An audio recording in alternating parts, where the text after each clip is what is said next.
Mbak Rata dan Panglima, mungkin hari ini menggelar acara Maulid Nabi bersama Yayasan Al-Ansor, dan juga tadi ada Mbak Enji juga. Mungkin dalam memperingati Maulid Nabi mungkin seperti apa sih?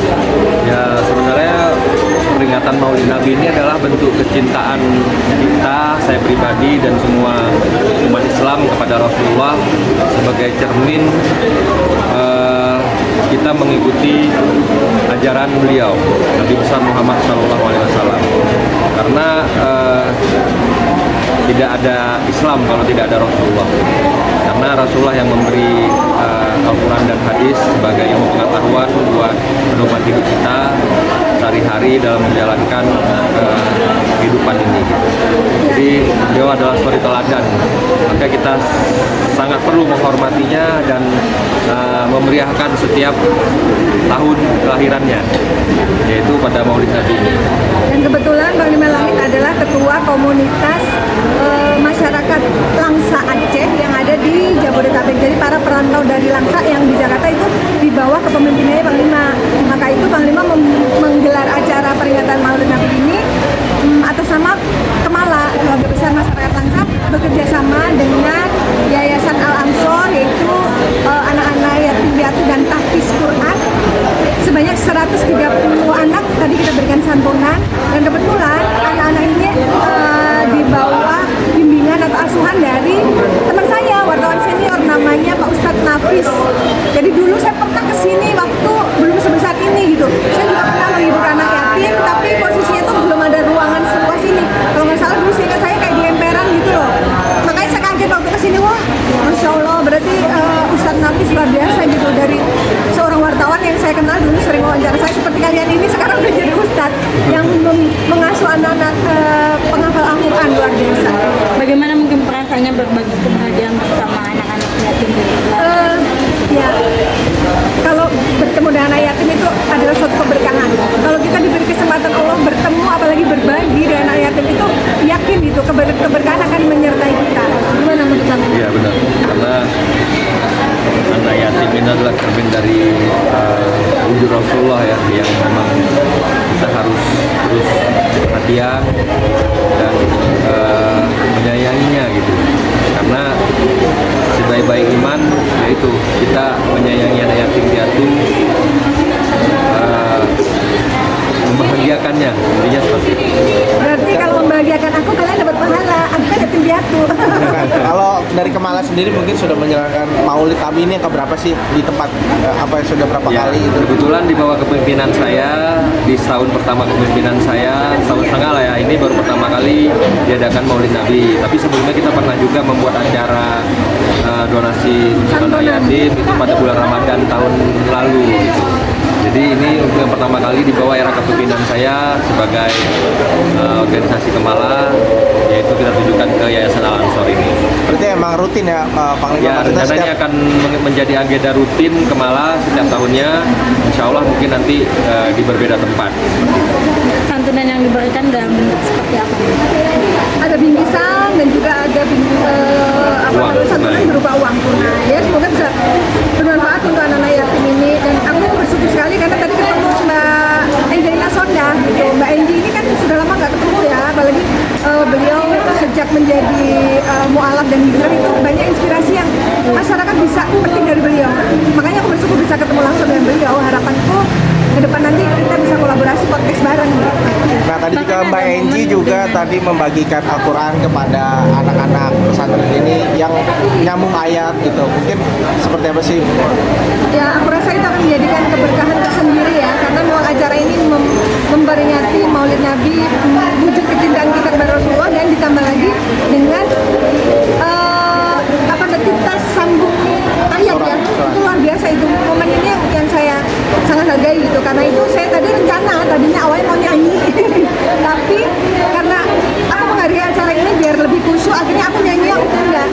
Panglima Langit kan punya karya nih, lagu yang dinyanyikan secara duet. Nah tadinya mau ditampilkan di sini, tapi sepertinya momennya kurang pas ya. Biar lebih khusyuk, ya udah kita memberikan kesempatan untuk Mbak Enji supaya berbagi pahala bersama anak yatim. Doa apa yang dipanjatkan kita tadi bersama teman-teman anak yatim dan juga santri? Ya terutama mohon ampun tuh udah pasti itu doa pertama kali pasti yang diucapkan permohonan ampun pada Allah Subhanahu Wa Taala, terus doa untuk orang tua itu yang penting sih. Terus kalau aku ya doa untuk anak-anak. Kalau Bang Bima apa doanya?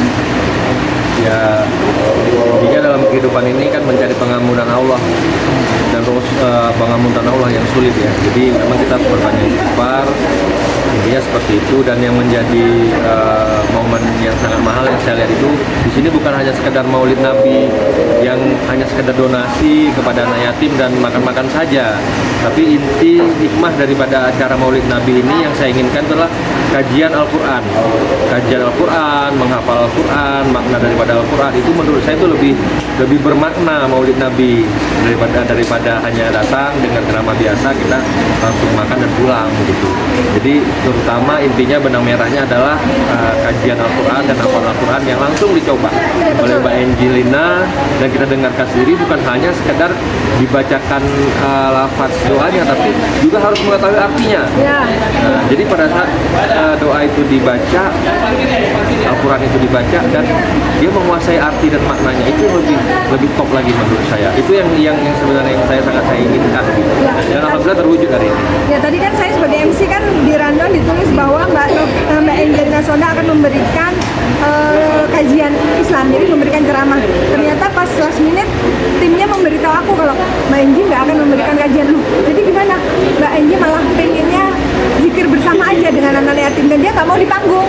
Dia tuh maunya berbaur dengan anak yatim gitu. Jadi di bawah gitu. Dia nggak mau ada jarak gitu. Kalau itu saya lihat, dan itu yang membuat saya cukup terharu sih tadi gitu. Terus juga anak-anak tadi pesantren juga sangat antusias, maksudnya main di datang sampai mereka juga ingin menyambung ayat bersama Mbak Angie gitu. Itu motivasi loh. Jadi wah ada pancingan untuk bisa mendapatkan Al-Quran harus sambung ayat dulu, dan pancingan untuk melatih rasa percaya diri juga gitu. Kan banyak tuh santri yang sebenarnya dia hafal Al-Quran tapi kurang percaya diri gitu. Makanya tadi dipancing, ayo yang bisa sambung ayat dan percaya diri dapat hadiah Al-Quran. Apa sih mungkin manfaat yang dirasakan sama Mbak dan juga Bang Bima dengan mengadakan acara seperti ini dengan berbagi kebahagiaan? Kita sih mengharapkan berkah aja ya, karena bersama anak yatim itu memang sudah dijamin Allah berkahnya luar biasa. Akan membuka pintu rezeki, pintu rahmat gitu. Kalau Panglima sendiri ya? Harapannya pastinya tentunya rahmat Allah dalam hidup kita kepada Rasulullah dan orang-orang tua kita. Jadi ingin mencari keridhaan Allah adalah kita harus berbakti kepada kedua orang tua kita, ibu kita, bersalawat kepada Nabi kita, pasti rahmat Allah itu turun kepada kita. Itu sebenarnya tujuan dan harapan yang dalam kejadian yang kami lakukan dalam waktu ini.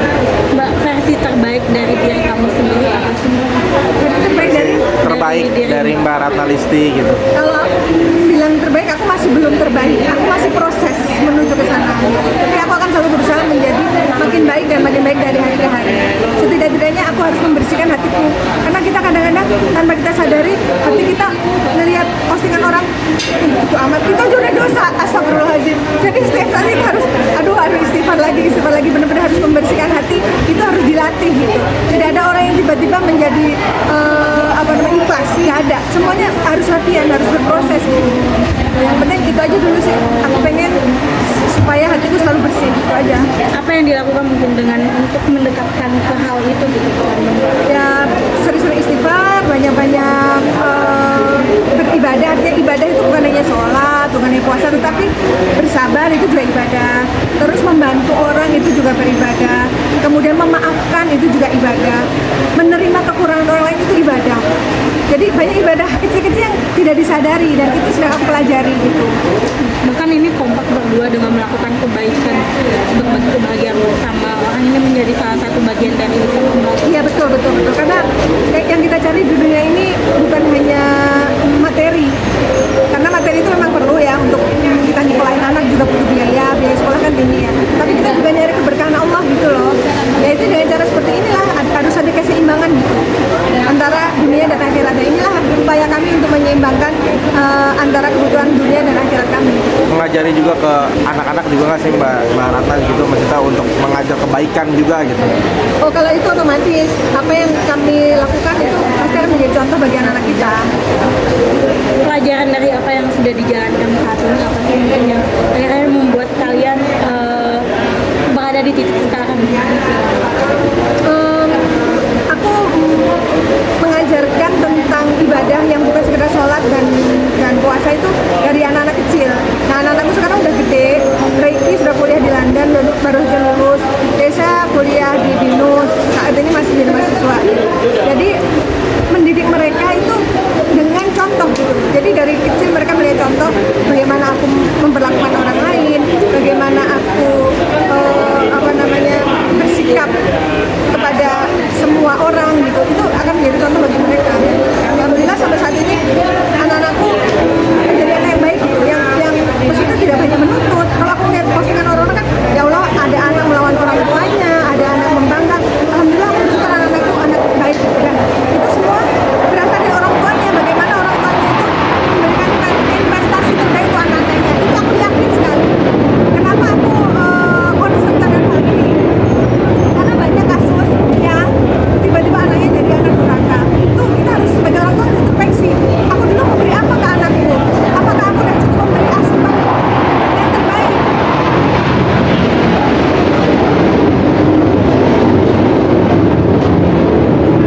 Itu kayak dekat banget. Alim lagi ini buat apa sih tanggal 25 Oktober ulang tahun TNI. Paling komputer jadinya. Udah cukup, Mi. Terima kasih ya, Mi. Mi, Jadi- bungkus aja, banyak makan aja, Mi. Itu apa namanya? Apa Julpan mana tadi ya? Ini belum selesai loh, Tiara. Udah dikasih. Selesaikan dulu ya. Ya. Mbak boleh dilanjutkan tadi terkait ke anak-anak. Jadi kalau melihat banyak kasus ya yang anaknya jadi anak durhaka, harus kita introspeksi gitu. Dulu uang yang untuk kasih anak kita makan uang dari mana? Hanya anak-anak yang jadi anak durhaka tuh ternyata setelah ditelisik tuh orang tuanya dulu ternyata memberi anak dari uang haram yang bukan haknya diambil dikasih makan anak. Hati-hati makanya waktu ada kasus penjarahan itu aku sedih gitu. Aduh, mereka nggak sadar ya kalau hasil penjarahan itu kan meniti kasih makan anak-anaknya. Dan itu bukan haknya yang diambil untuk ngasih makan anaknya, masuk ke darah dagingnya. Kemudian nanti besar anaknya dia anak durhaka, dia nyalain Tuhan. Kenapa anak saya begitu? Padahal dia lupa bahwa dia sendiri yang membuat andil itu gitu. Itu yang aku ngeri banget soal itu, makanya harus hati-hati. Terakhir nih Mbak, artinya dengan adanya kegiatan ini, dengan melakukan berbagi kebahagiaan ini untuk bekal kalian nanti tua nanti di sana dan untuk pajak. Kalau saya prinsipnya berbuat baik itu jangan diingat-ingat, jangan dihitung-hitung, ikhlas saja, mengalir aja, yakin kepada Allah bahwasanya apa yang kita buat pasti semuanya tercatat. Betul. Jadi nggak perlu kita bayang-bayangin seberapa banyak kita sudah berbuat baik, seberapa banyak kebaikan yang sudah kita lakukan, tapi lakukanlah terus kebaikan tanpa diingat-ingat. Jadi prinsipnya seperti itu, semata-mata karena ingin mencari rahmat dan keridhaan Allah. Pasti nanti para malaikat menolong, alam ini mendukung setiap niat dan tujuan kita. Jadi insya Allah apa yang kita lakukan itu berkah, berhasil, sukses. Tapi kalau kita berhitung-hitung akan kebaikan, oh aku udah buat ini, nanti terkesan ria, terkesan takabur, malah jadi harusnya mendapatkan pahala, mendapatkan rahmat keberkahan, malah sebaliknya mendapatkan dosa. Jadi hati-hati juga dalam berbuat baik, jangan mengingat-ingat kebaikan, karena orang baik tidak pernah mengingat kebaikan yang dia perbuat. Itu menurut saya. Setuju. Dan sedekah itu akan menjadi penyelamatmu. Itu aku yakin banget. Makanya banyak-banyak sedekah. Tapi aku membuktikan loh. Tiba-tiba terlepas dari nggak jadi ampas gitu, mau ampasnya nggak jadi. Jangan-jangan ini karena sedekahku ya GR ya. Tapi ya nggak apa-apa, itu memotivasi diriku sendiri untuk ayo banyak-banyak sedekah gitu biar kita selamat lagi dari segala kemalangan kayak gitu. Terima kasih banyak. Oke, Panglima mungkin buat waswas